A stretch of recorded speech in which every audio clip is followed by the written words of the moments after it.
நம்ம வாழ்க்கையில வசந்தம் வருதோ இல்லையோ, டின்னரை வசந்த பவன்ல முடிச்சிடலான்னு கிளம்பியாச்சு.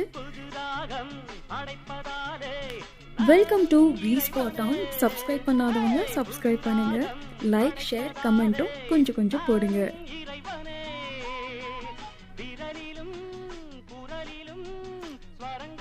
இட்லியை இந்தோனேஷியாக்காரன் தான் கண்டுபிடிச்சான். ஆனால் தமிழன் இதுக்கு வச்ச பேரு குழியில் இட்டு அவி.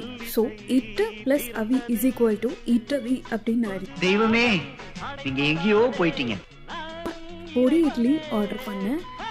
யூஸ்வலாக கர்நாடகாவில் பொடி இட்லி ரொம்ப ஃபேமஸ்.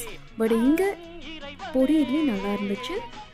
அண்ட் இங்கே பொங்கல் சீரக சம்பாவில் செய்கிறாங்க. ஸோ கொஞ்சம் உப்பாக இருந்தது. அண்ட் சீரக சம்பா பொங்கல் நல்லாவே இருந்துச்சு. யூஸ்வலாக பிரியாணி சீரக சம்பாவில் தான் செய்வாங்க.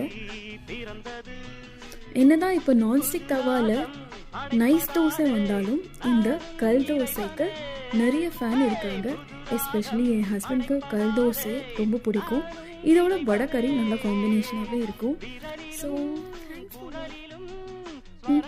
அடுத்த அப்டேட்ல சந்திக்கிறேன். பாய்.